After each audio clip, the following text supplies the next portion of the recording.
Shalom saudara-saudari yang dikasihi oleh Yesus Kristus dimanapun kita berada. Salam jumpa kembali dalam renungan firman Allah hari ini.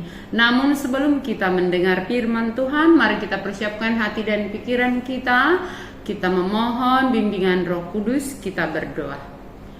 Terpujilah Engkau Allah yang mengasihi kami, karena Kau Allah yang selalu setia menyatakan kasih-Mu memelihara kehidupan kami hingga kami masih ada sampai saat ini. Tuhan yang baik, kami mau mendengarkan firman-Mu.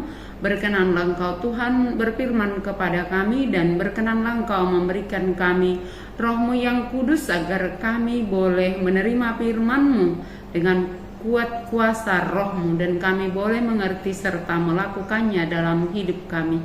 Dalam nama Yesus kami berdoa. Amin.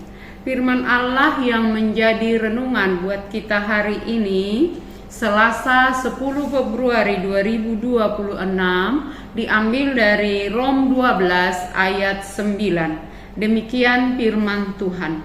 Hendaklah kasih itu jangan pura-pura, jauhilah yang jahat dan lakukanlah yang baik. Dalam bahasa Batak, unang mamar pangasi holong nirohai, hagigi hon hamuma najat, pareak hamuma nadinggan. Demikian firman Tuhan. Saudara-saudari, Bapak Ibu yang dikasihi oleh Yesus, firman ini kedengarannya sederhana tetapi sulit untuk dilakukan.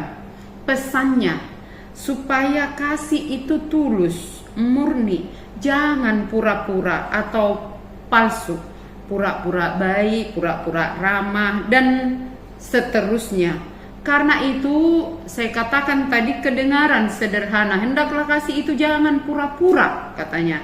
Kita langsung pahami itu bagaimana kasih yang sesungguhnya, supaya kita hidup dalam kasih yang sesungguhnya itu. Saudara-saudaraku, kasih pura-pura dalam bahasa Yunani dikatakan anhipokritos, berasal dari kata hipokritos yang merujuk pada aktor teater yang memakai topeng untuk memainkan perannya. Dalam nats ini Paulus menasehati agar kasih kita tidak memakai topeng atau tidak bersandiwara. Jadi kata penyanyi, bukalah topengmu biar kulihat wajahmu. Jangan tutupi wajah yang sesungguhnya. Jangan sampai pakai topeng.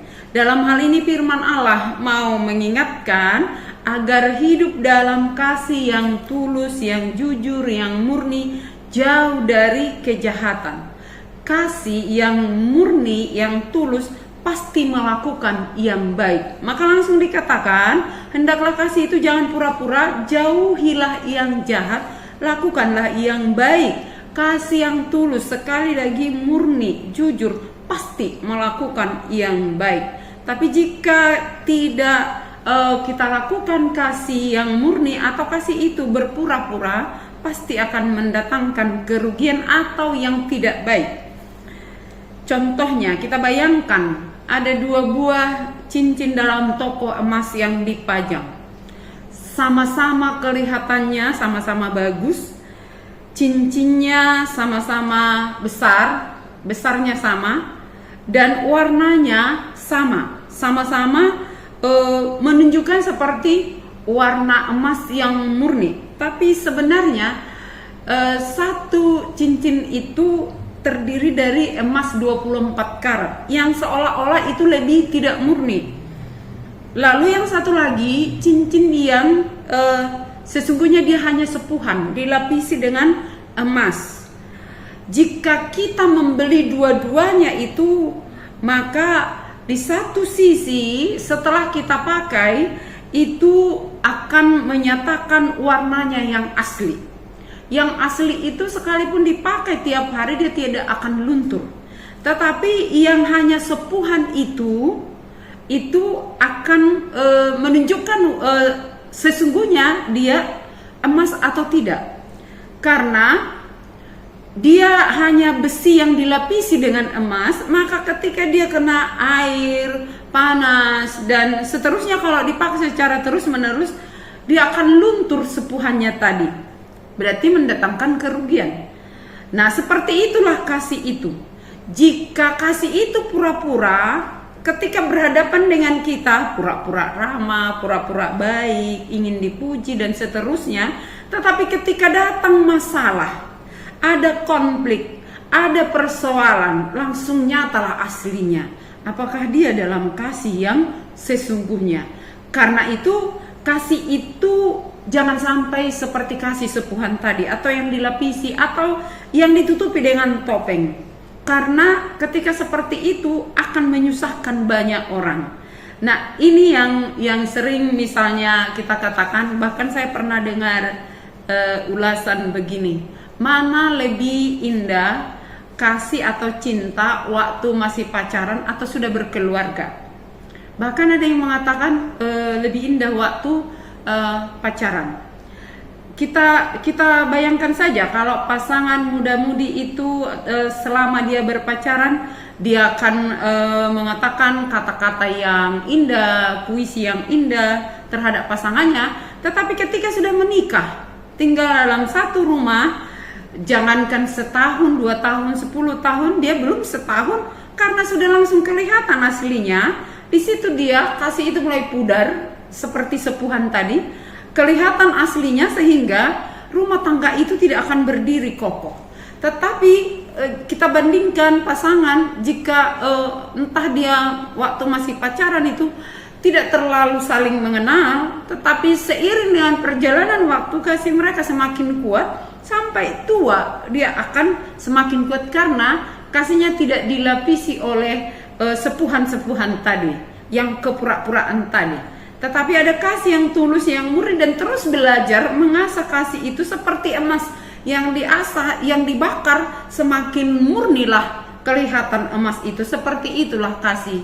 Jika kita hidup dalam kasih Kristus, entah itu datang konflik atau apapun, kasih itu tidak akan pernah melakukan yang jahat terhadap yang dikasihinya. Oleh karena itu, saudara-saudaraku, firman ini hari ini mengingatkan kita, hiduplah dalam kasih yang murni.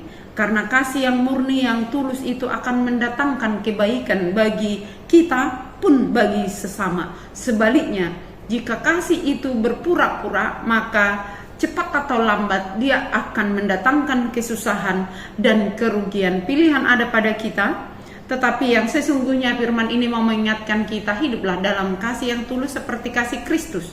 Kasih Kristus itu seperti apa? Dia berkorban, dia tulus, dia mau menyerahkan dirinya hanya karena kasihnya, walaupun kita menolaknya. Dia tetap datang hadir menyertai kita. Karena itu hidup dalam kasih, di dalam kasih Kristus pasti akan memberikan kebaikan bagi kita. Amin. Kita berdoa. Terima kasih Tuhan Yesus, karena Engkau mengasihi kami dan menyatakan kasih-Mu.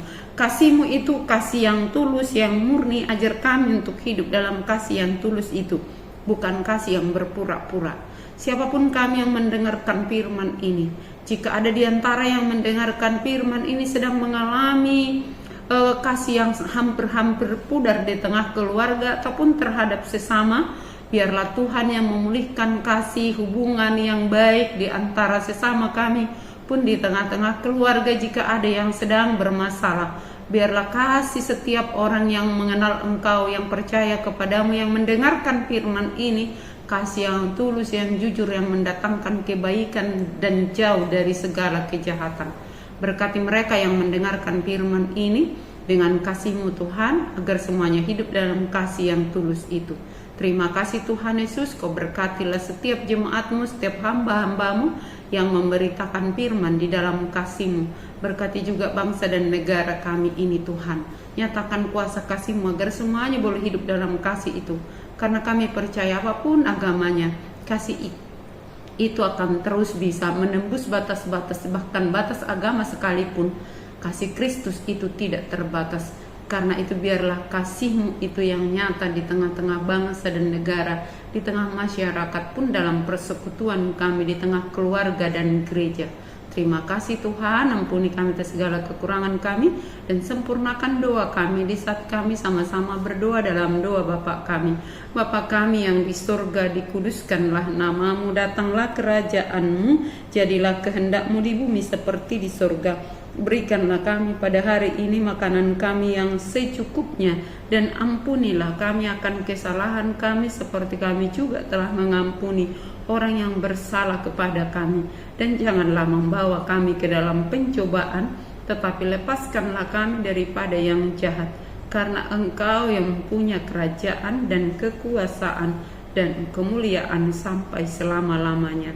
Amin. Kasih karunia dari Tuhan Yesus Kristus dan kasih setia dari Allah Bapa serta persekutuan Roh Kudus menyertai kamu sekalian. Amin. Shalom.